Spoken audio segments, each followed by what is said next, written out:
2025년 6월 1일 위험점검 시작하도록 하겠습니다.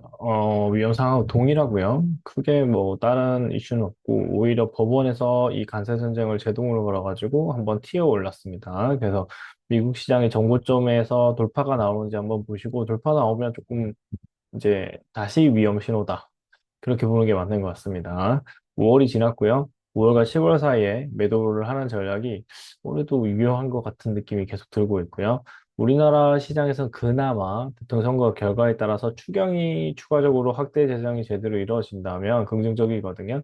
그래서 풀로 다 나가기보다는 수당맥 계속 지속적으로 나가시면 좋을 것 같습니다.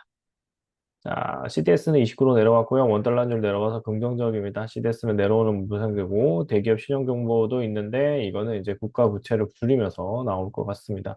그다음에 하나가 위험해 보여요. 조금 위험해 보이고 그다음에 SK도 그 SKT 이번에 이벤트 있었죠. 그래서 이런 것들을 조심스럽게 보고요. 이게 금리가 내려갔기 때문에 그나마 이 기업들이 가지고 있는 부채의 비율이 그러니까 부채로 이제 막 메꿔야 되는 것들이 이제 조금 나아지는 거죠. 유상증자가 심화가 강화되고 12건의 한계 기업이니까 이게 묻지마 유증이 일어날 수 있는 거고요. 이게 이제 조금 문제가 있다라고 보시면 될 것 같습니다. 탄소 중립을 보다는 신선도 동력계로 바뀌려면 이거와 관련된 산업들이 성장을 해야 된다라고 보시면 될 것 같고요. 그 다음에 제2금융권 연체율 다 올랐는데 경기가 진짜 안 좋아서 그래요. 이 경기를 다시 되살려야 되고 수익 건전성 악하고요.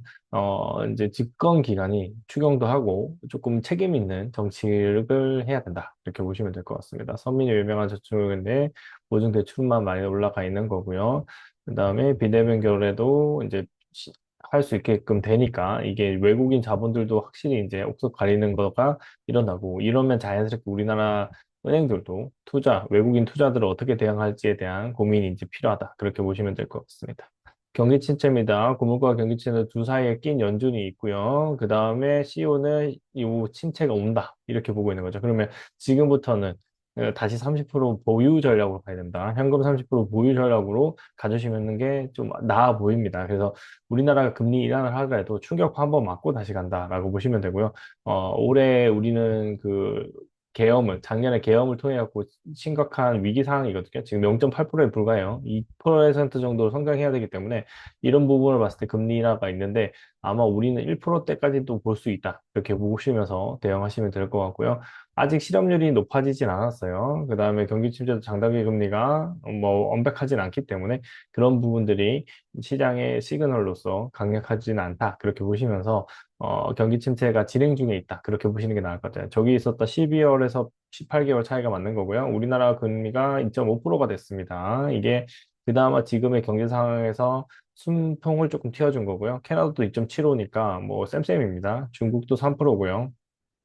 유럽은 이미 2.4죠. 이게 올린 겁니다.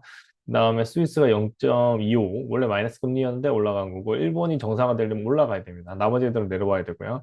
미 연준이 좀 높아요. 얘가 한 3.5로 나와야 됩니다. 그렇게 보시면 될 것 같고요. 트럼프는 금리 인하 안 하는 게 실수다. 정치적 고려 안 한다. 물가를 잡겠다. 이 말인 거거든요.